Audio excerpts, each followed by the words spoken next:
We get asked quite often about brake stroke and what is considered legal, whether or not a truck is in compliance. We do a lot of this stuff, and concerned drivers and owner-operators want to be able to inspect it themselves. So I'm going to tell you how to inspect your brake stroke to determine whether or not you're legal and safe. So in order for you to understand what your brake stroke is maximum on your particular truck, you have to know what brake chambers are installed on your truck. Usually it'll be stamped on there. So somewhere on the outside of the chamber, it's going to tell you what size it is. Sometimes identified as a type.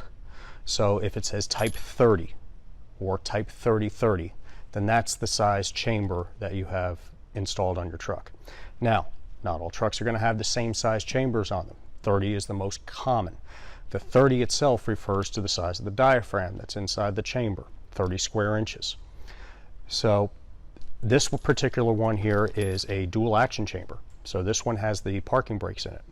So that's the reason why there's two different numbers. If it only had one, if it was a type 30, it would be a single action chamber like this. Except this one's not a 30, this one is a 24. A lot of tractors are going to have 24s on the steers, some will have 30s. You have to look at each individual chamber and determine whether or not what size you have and where. Now, ideally, they should all be the same size on the same axle. That's also for DOT specs. Here's an example of another one just to give you an idea. This is a 3036. So this one has a 30 service brake side and a 36 parking brake side.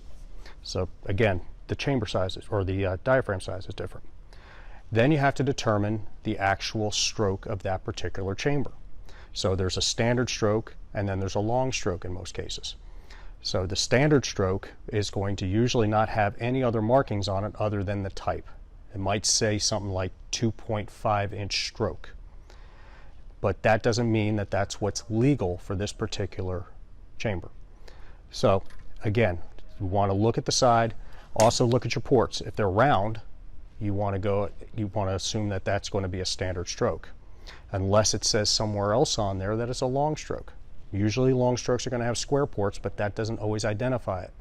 It's usually going to say on here 3030 long stroke, 3030 3.0-inch stroke. That identifies as a long stroke. Also the tag. There's sometimes going to be this tag that's going to be on there. It can be any color, it doesn't really matter, but it will tell you what size the stroke is also. Then this one, for example, has a letter designation on it from the SAE. This one identifies as an F, which means that it's a long stroke also. So that means that the chamber itself is capable of moving 3 inches on the rod, but that's not what's legal. So in order to determine what's legal, you have to go into 399 subpart G, and there's a graph there that tells you what particular chamber you have, whether or not it's a long or standard stroke, and then what's your maximum readjustment limit. That means that that is the most that that slack adjuster can move, that it can be considered legal before it has to readjust itself. Now, all trucks since 1994 were required to be equipped with an automatic slack adjuster, and this is just one example of them. There are many different types out there, but most of them are either going to have some kind of a anchor or they're going to have some kind of a plunger to be able to read how far this thing is traveling based on its angle to the clevis. So once you identified that you have an automatic slack adjuster on there and that what size chambers you have and your stroke limit, then you can go ahead and start to measure. First, go ahead and build up your air pressure completely in the truck. Then release your parking brakes. Mark your chamber rod right at the base of the chamber as best you can. Have an assistant or using a special holding tool apply the service brakes fully.